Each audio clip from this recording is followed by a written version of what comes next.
Once upon a time, there was an old mother goat who had 7 little kids. And she was as loving and caring as only mother could be towards her children. One day she had to go into the wood to fetch some food for them. So she called them all to warn and advise to be careful and to stay on guard with the wolf. He often disguises himself, but he can always be known by his hoarse voice and black paws. The kids got it all and assured their mother they will be very careful while she's out.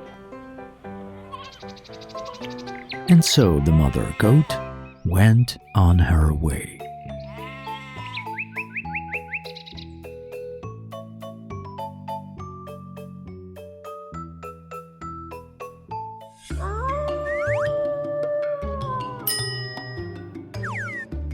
It was not long before someone came knocking at the door and demanded in a loud voice to open the door. But the little kids recognized the wolf by his hoarse voice and answered that since it was not their mother's delicate and sweet voice that they were hearing, but instead they heard a hoarse one, thus they immediately recognized the wolf.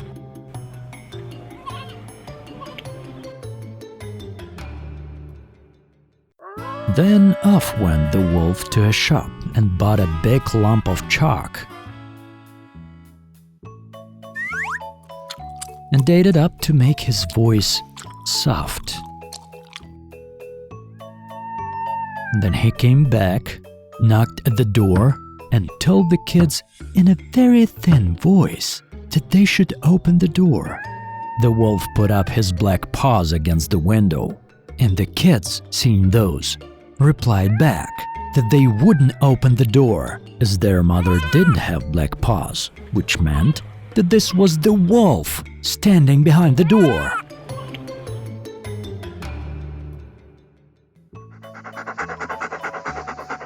The wolf then ran to the baker and asked for some dough and had his paw buttered with it. Then he ran to the miller and asked for some flour, but the miller refused, thinking the wolf must be willing to deceive someone. The wolf got very angry and promised he'd eat the miller up if he didn't give him some flour. And the miller got frightened and did as he was told. And now the wolf came for the 3rd time, put up his paws against the window, and knocked at the door.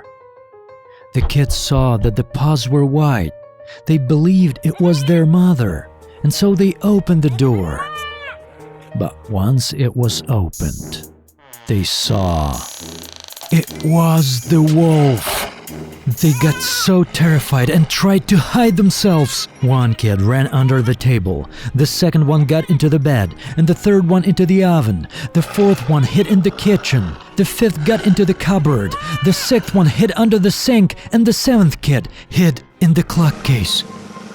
But the wolf found them all, and one after the other, he swallowed them down, all but the youngest, who hid in the clock case. And so the wolf, having got what he wanted, and laying himself down under a tree, he fell asleep. Not long after, the mother goat came back from the wood. Oh, what a sight was brought up to her eyes!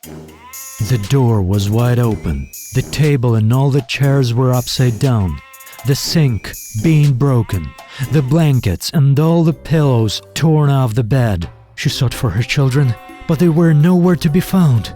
She called to each of them by name, but nobody answered, until she approached to the clock case and the voice of her youngest kid reached out to her. And so she helped him out, and he told her how the wolf had come and eaten all other kids.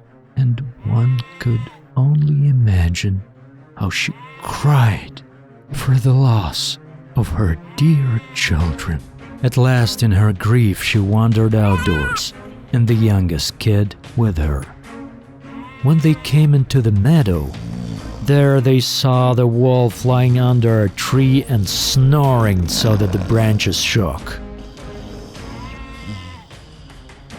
The mother goat looked at him carefully on all sides, and she noticed how something inside his body was moving and struggling. She immediately guessed that those were her poor children and that they were still alive. And she sent her youngest kid back to the house for a pair of scissors, a needle, and a thread.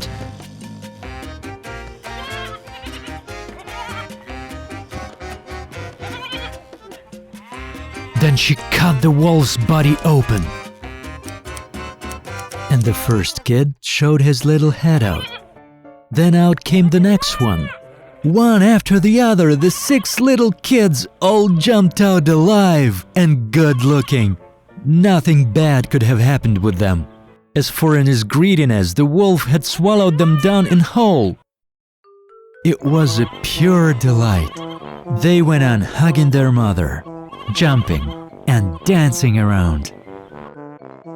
Then the mother goat told her kids they should teach this wolf a lesson while he's still asleep. So they fetched some good hard stones and put them all in his body. The mother sewed him up so quickly that the wolf even did move.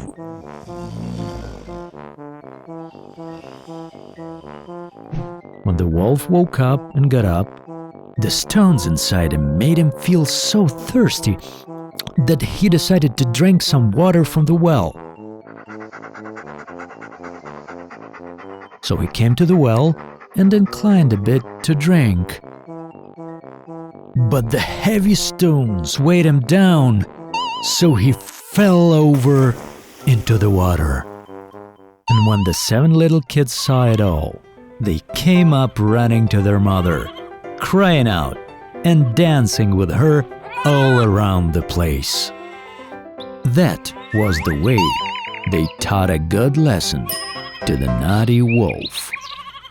Once upon a time, there lived a mother piggy and 3 of her piglets. 3 brothers of the same height, round, pink, with the same peppy tails. During the whole summer, piglets were tipping over in the green grass, basking in the sun, lazing in puddles. But the autumn was now so close. One day, their mother claimed that it was time for them to think about winter. She asked them to build a big house. The younger brother said that the winter is still far away. The middle brother said that when it's necessary, he would build himself a house. And the elder brother decided to build a house himself. The younger and middle brothers were just playing piggy games. Every day, it got colder and colder. The younger brother decided to build a house of straw. The middle brother thought that it would be very cold. He decided to build a house of lops and tops. By evening, their houses were ready. They were very proud of themselves. Now they were free and could do whatever they want. They decided to visit their elder brother and see what kind of a house he built for himself. The elder brother was busy with the building process. He dragged some stones, mixed the clay, and kept building a safe and sturdily constructed house. The younger brothers found their elder brother at work. They were very surprised at the kind of a fortress he was building. The younger and middle brothers began to make fun of him and laugh at his house. They made so much fun that their yelping and grunting spread far across the lawn. The elder brother asked them to be quieter because the wolf could hear them. This amused the younger and middle brothers even more. They decided their elder brother was just a coward. And when they came in the woods, they got so mad that they got the wolf awakened. The wolf was so annoyed and hungry that he went to the place where the squealing and grunting of the 2 stupid piglets came from. The brothers walked with fun and talked about how easy it would be for them to deal with the wolf. and suddenly they saw a real live wolf. He stood behind a large tree. His eyes were so evil, and he had such large toothed jaws. The brothers were so frightened that their thin tails were shaking so much. The wolf prepared for the jump. He snapped his teeth and blinked with his right eye. The piglets suddenly came up to their senses, and yelping all over the forest, they rushed to run away. The younger brother ran to his thatched hut and slammed the door in front of the wolf's nose. The wolf growled and demanded to open the door. The younger brother could not utter a word in fright. Then the wolf began to blow. The wolf took a deeper breath and blew for the second time. The thatched house flew asunder. The wolf was delighted. He snapped his teeth and attacked the younger brother. But the piglet wrapped himself up of the wolf and rushed away. He ran to the middle brother's house. The brothers locked themselves up in time and were scared to even look at each other. The wolf got angry and began to blow. The wolf blew for the second time, then the third, then the fourth. The wolf took a super deep breath and blew for the fifth time. The house stumbled and fell apart.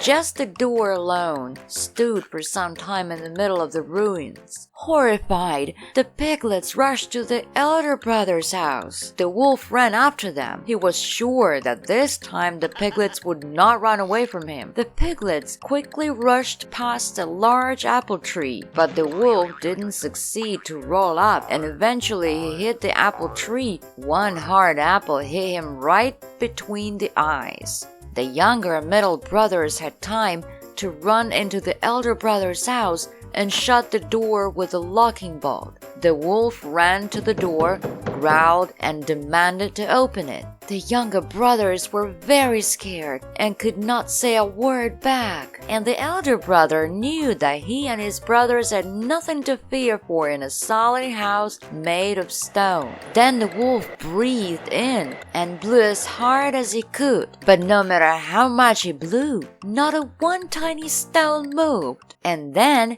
he raised his head and noticed a large white chimney on the roof. He carefully climbed onto the roof and began to get down the chimney. The elder brother immediately guessed what was going on. He quickly rushed to the pot where he had the water boiling and tore the lid off. The wolf fell right into the pot. His eyes glazed over, and with a wild roar, the scalded wolf flew out of the chimney and rushed into the forest. Since then, the brothers and their mother have been living together in one big house.